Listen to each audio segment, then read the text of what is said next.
Good morning everyone, আমি শাহিনী। আমার একটি নতুন ব্লগে আপনাদের সকলকে জানাই স্বাগত। আজ বিজয়া দশমী, তাই বড়দের জানাই আমার প্রণাম এবং ছোটদের আমার অনেক অনেক ভালোবাসা। যে দিনটি আমি ব্লগে শেয়ার করছি সেটি ছিল অষ্টমীর দিন। তো অষ্টমীর দিন যা হয়, বাড়িতে ভোগ প্রসাদ রান্নার পর সেটা মণ্ডপে নিয়ে যাওয়া হয়েছিল এবং সকলে মিলে অঞ্জলি দিয়ে এসে বাড়িতে গোপালকে একটু ভোগ নিবেদন করে আমরা সকলে বেরিয়ে গেছিলাম ঠাকুর দেখার উদ্দেশ্যে। তো অষ্টমীর দিন আমাদের যে বিশেষ আকর্ষণ ছিল সেটা ছিল সন্তোষ মিত্র স্কোয়ারের পুজোটা দেখব। সেই মতো টোটো, তারপরে ট্রেন, এইভাবে আমরা বেরিয়ে গেছিলাম। শুধুমাত্র সন্তোষ মিত্র স্কোয়ার নয়, রাস্তায় যেতে যেতে অনেক ঠাকুরই চোখে পড়লো যেগুলো ভীষণ সুন্দর।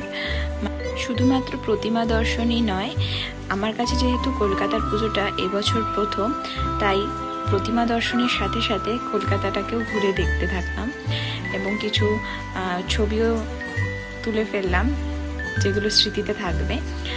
এরপর আরও কিছু মণ্ডপ ঘুরে প্রতিমা দর্শন করলাম। মায়ের মুখ তো অসাধারণ, কি বলবো। প্রত্যেকটি প্রতিমায়, প্রত্যেকটি ঠাকুরই এত সুন্দর শিল্পীদের হাতের কাজ, যা বর্ণনারও বাইরে। তারপরে আমাদের কাঙ্ক্ষিত পূজা মণ্ডপ অবশেষে আমরা পৌঁছতে পেরেছি এত ভিড়ের মধ্যে দিয়ে। সেটা ছিল সন্তোষ মিত্র স্কোয়ারের পুজোটা, যেখানে আমাদের কিছুদিন আগে সিন্দুর অভিযানের বর্ণনা এখানে করেছে।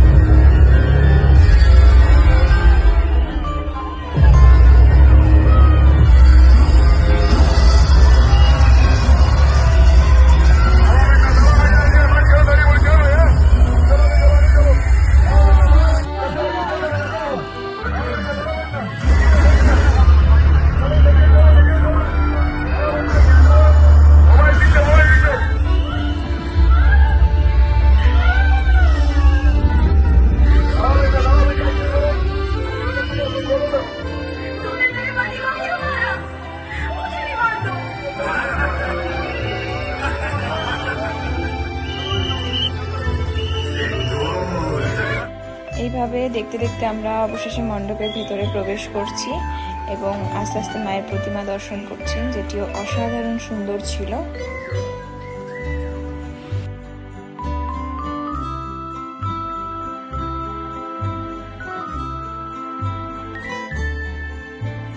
পুজোর মণ্ডপ এবং প্রতিমা দর্শন করে অবশেষে আমরা শিয়ালদা স্টেশনে ফিরে এলাম ট্রেন ধরার উদ্দেশ্যে এবং বাড়ি ফেরার উদ্দেশ্যে।